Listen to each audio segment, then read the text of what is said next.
Spring of 2020. Inside a research building at the University of Wisconsin-Madison, a scientist stands in front of 700 cages. She is not deciding which experiment to run next. She is deciding which animals live. Within days, roughly 2 out of every 3 are gone, euthanized. Not because they were sick, not because the experiments failed, because a virus that had nothing to do with rodents at all had emptied the hallways of the humans who normally cared for them, and a colony that size could not be maintained by a skeleton crew. This was not one lab having a bad week. Across the world, in the same stretch of months, university after university made the same call. Cornell suspended non-essential research within days of the first lockdown orders. Facility directors ran the math on losing a quarter of their staff, then half, then 3/4, and mapped out exactly which animals would still get checked on and which would not. Colonies that had taken years to build were being quietly shut down in a matter of weeks, all so the people who ran them could stay safe. And then, almost as fast as they collapsed, laboratories needed those animals back. Worse than back, needed more of them than before. A disease was spreading through the human population, and the fastest way to understand it, to test a vaccine against it, to trace how it moved through a body, ran through rodent physiology. Suddenly the demand for lab rats and lab mice didn't just recover, it spiked. Facilities that had spent March emptying cages spent the following months scrambling to refill them, competing with labs on other continents for the same limited stock. Because the entire architecture of modern medical research runs on an animal most people only think about when they see one in a subway station. Here is what should stop you. Nobody planned for either half of that story.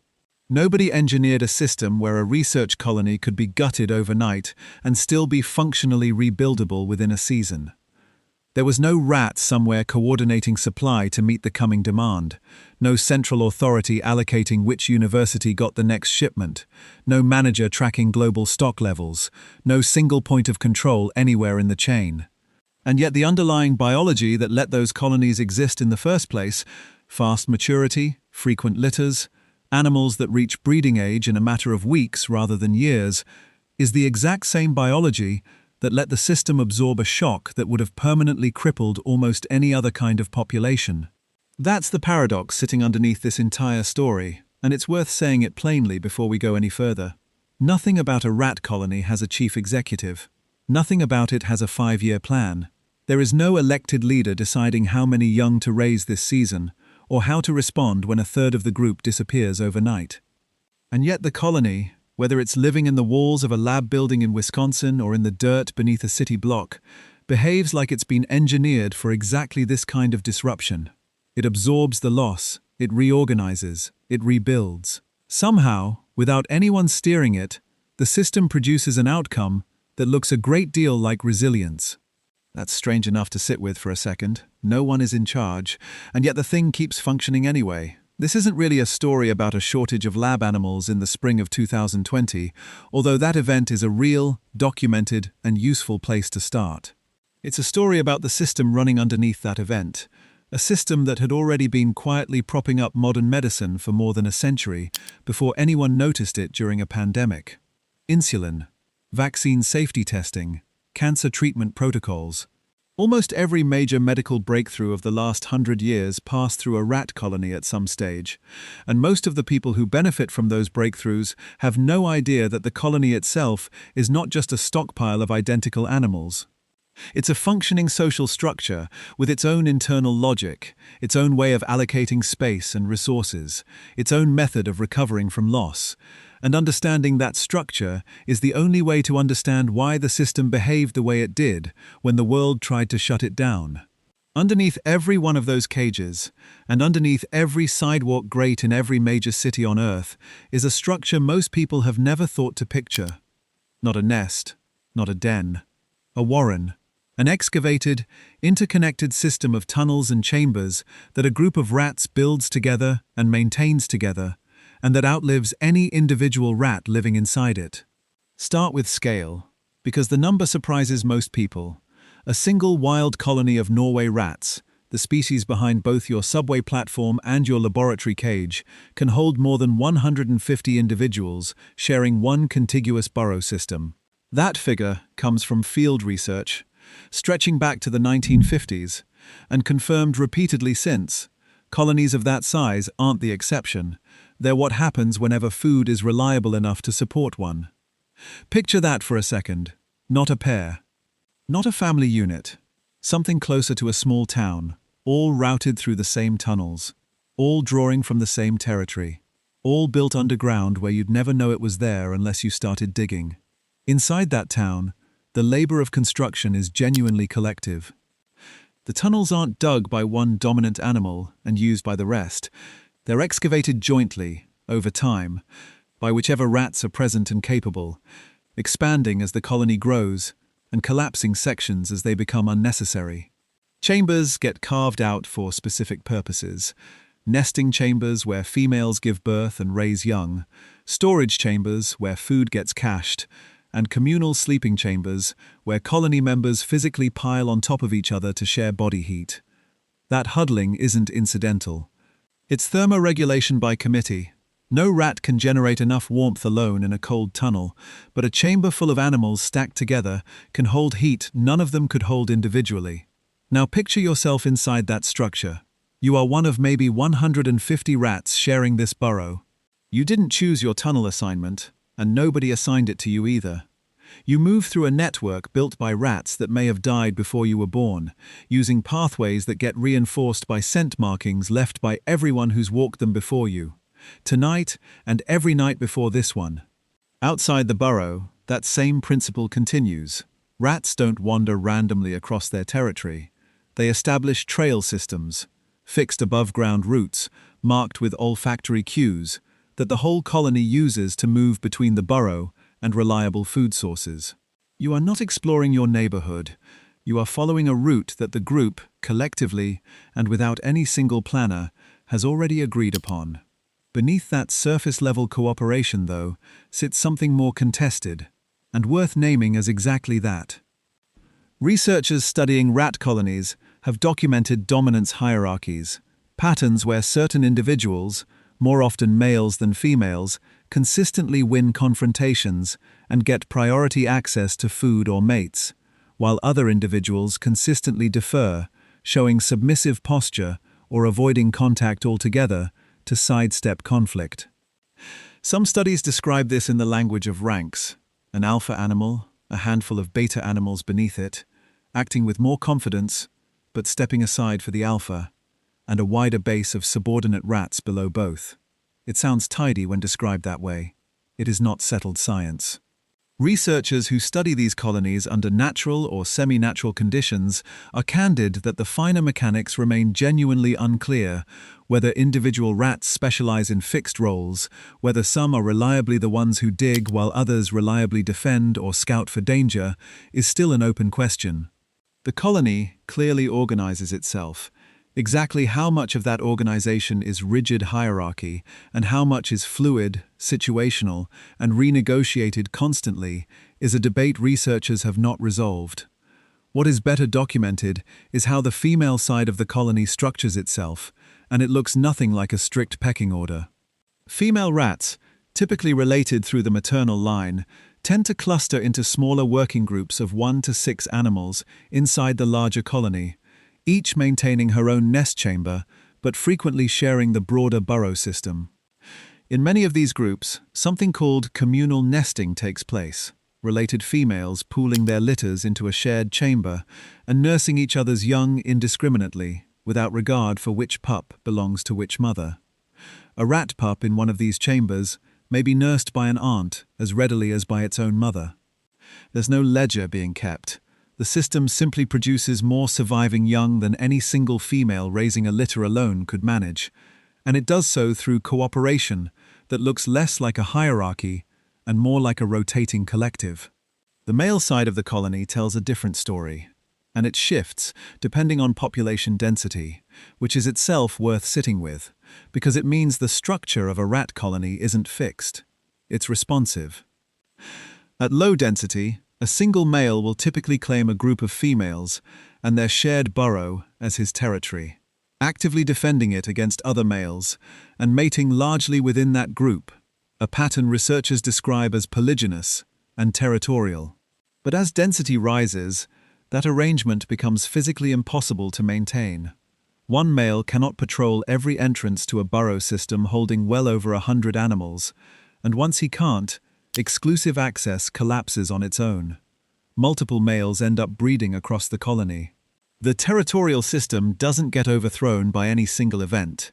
It simply stops being enforceable once the numbers get large enough, and a looser, more distributed mating structure takes its place without anyone deciding to change the rules.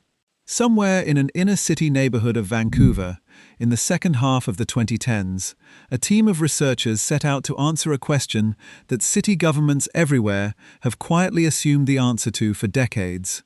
If you kill enough rats, does the problem go away? They picked 12 study sites, each spanning 3 contiguous city blocks. Half were left alone as controls. In the other half, professional trappers moved through the central blocks over several months, killing as many rats as they could, while researchers tracked what happened not just to the number of animals left behind, but to what those survivors were carrying.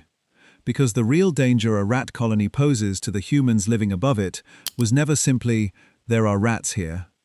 It's what moves through their bodies, Leptospira interrogans, the bacterium behind leptospirosis, a disease that sickens roughly 1 million people worldwide every year and can shut down kidneys or fill lungs with blood, lives quietly in the very rats colonies, like the ones we just described are built to protect. The result surprised almost no one who studies population dynamics, and alarmed almost everyone who doesn't. After the kill-trapping intervention, the rats that remained were significantly more likely to be carrying the bacterium than they had been before the culling started. The intervention didn't just fail to eliminate the health risk, it measurably increased the odds that the rats left standing were the dangerous ones. Here's the mechanism, in plain terms, because it isn't mysterious once you see it. A rat colony's population size at any given moment isn't simply however many rats happen to be alive. It's constrained by density, how much food the territory can support, how much space the burrow has for chambers and litters, how much competition exists for both.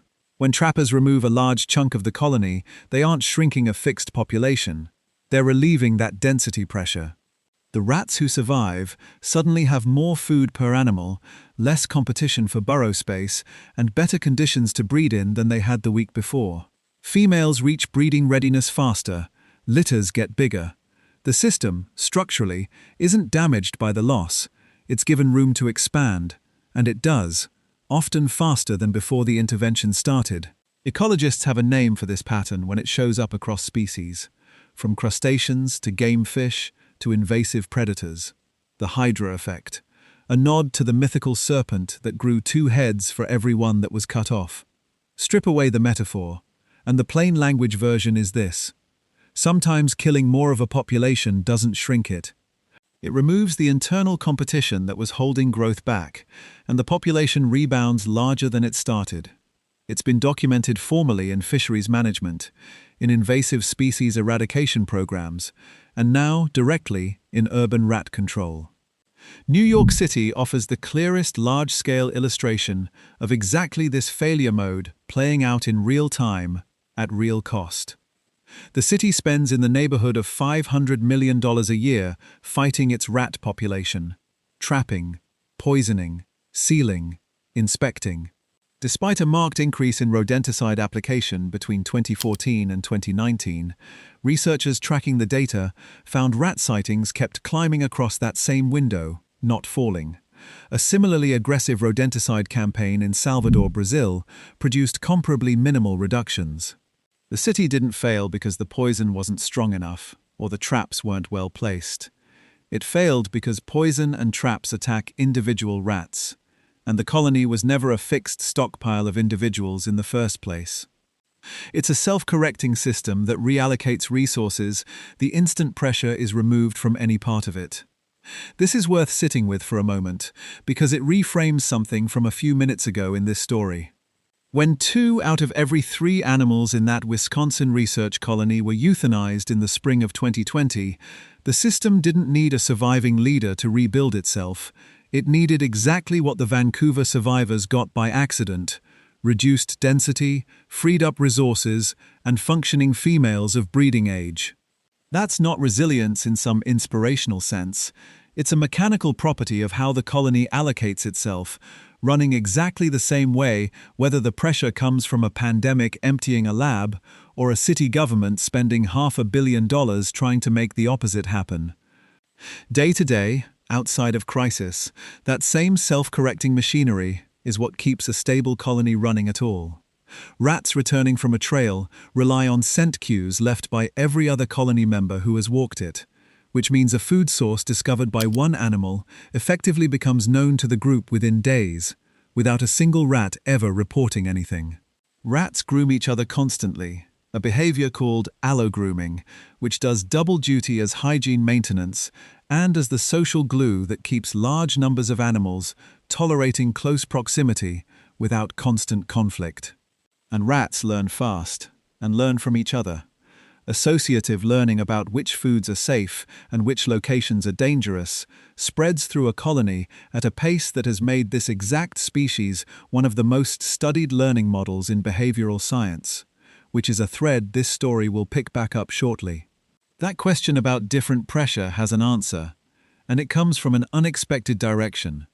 The same reproductive machinery that makes a rat colony almost impossible to exterminate is the exact machinery that built modern medicine's entire testing infrastructure around this species in the first place.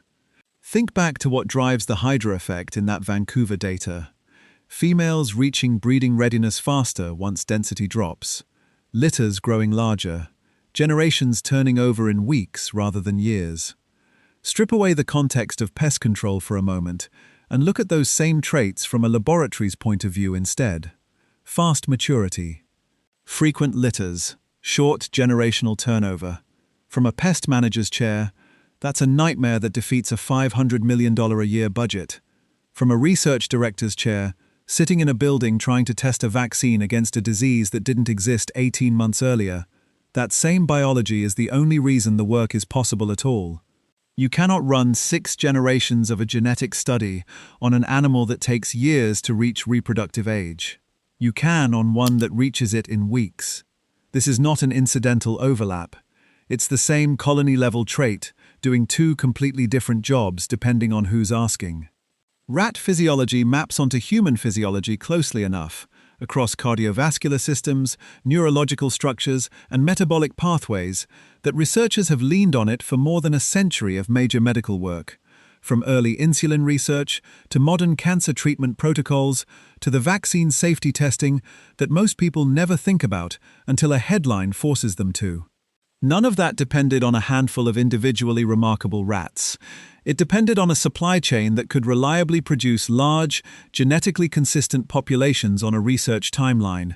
And that supply chain exists specifically because breeding facilities figured out how to take wild colony reproductive biology and run it inside a controlled system. Which is why the scramble described earlier wasn't really a story about a shortage of test subjects. It was a supply chain failure inside a system built entirely around exploiting one biological trait, and that trait had just been interrupted at its source. When facilities across the country made the same call within days of each other, stop breeding, reduce populations, buy-in from vendors instead of maintaining in-house colonies, they weren't just losing animals sitting in cages. They were pausing the reproductive pipeline itself, the same mechanism that, left running, would have quietly kept pace with whatever the coming months demanded. Restarting it wasn't a matter of restocking a warehouse. It meant waiting on generations to turn over again, competing globally for a limited supply of vendor-bred animals, and hoping the same biology that makes a wild colony maddening to eliminate would work in reverse, fast enough to meet a pandemic's timeline. It did. Largely. Within months, not years, supply caught up with demand, precisely because the underlying biology scales in both directions. That's worth sitting with for a second, because it's easy to read as a happy coincidence, and it isn't one. The very property that made those colonies so resilient to a targeted culling campaign in Vancouver is the same property that let a devastated research supply chain claw its way back to functional within a single calendar year.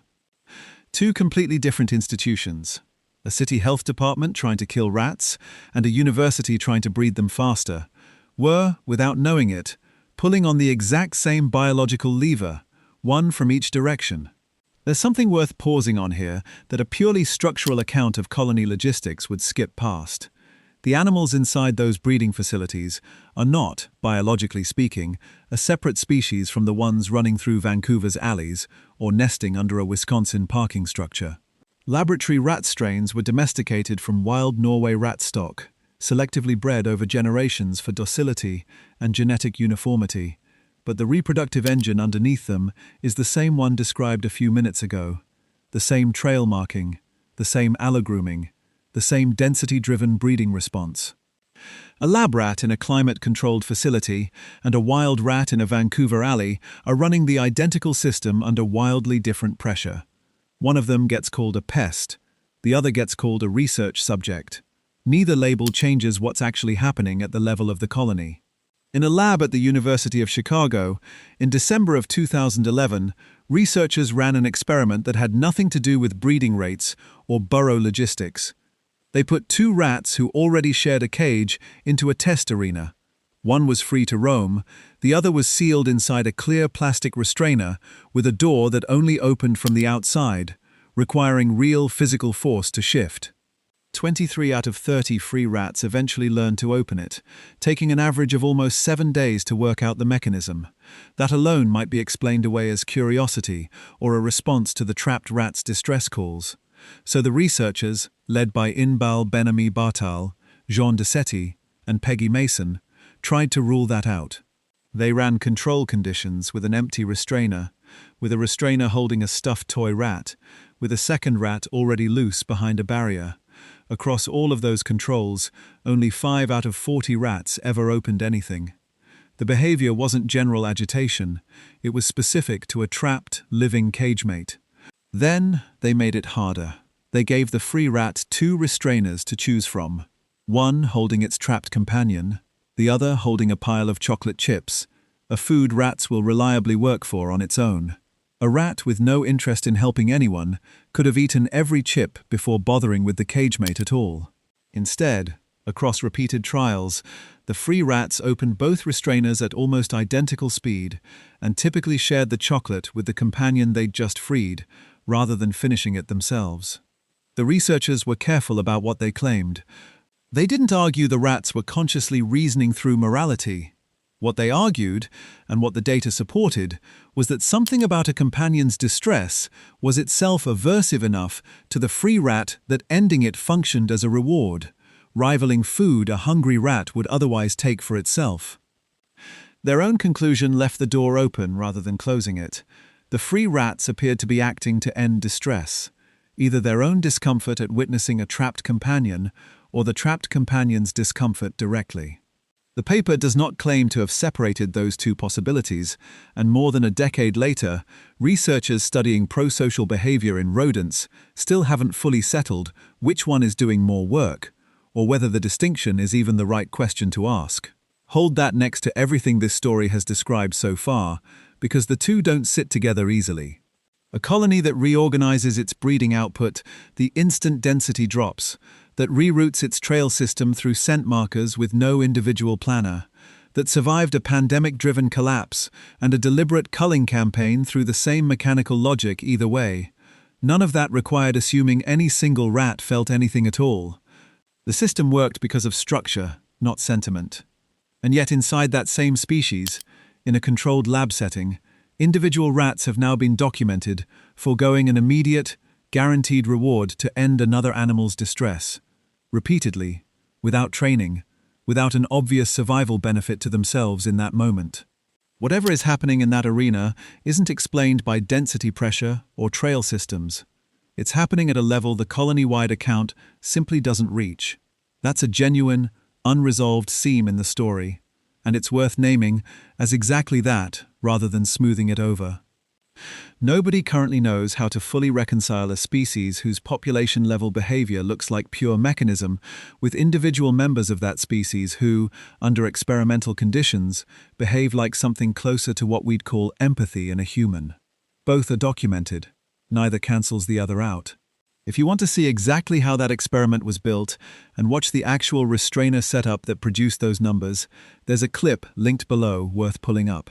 While that question sits unresolved in a lab, a much larger and more measurable version of this story's opening paradox is already playing out above ground, in real cities, right now.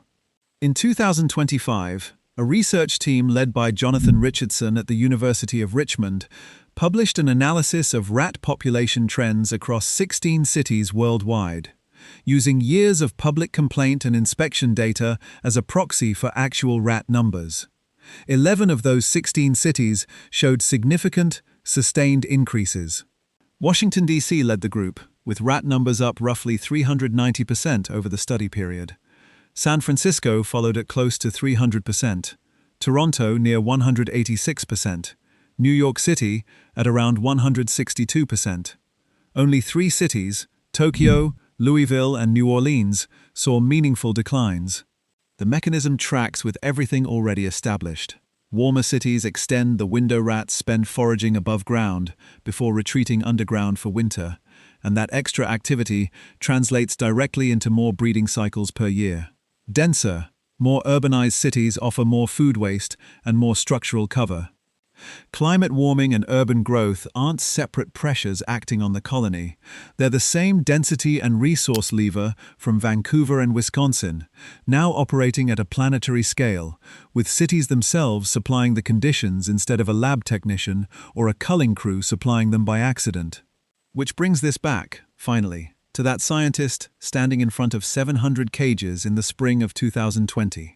What looked, at the time, like a uniquely painful crisis, specific to a pandemic, was never really about the pandemic at all. It was one more instance of a system doing exactly what it always does under pressure: losing members, redistributing resources among the survivors, and rebuilding on a timeline that would be impossible for almost any other mammal this size.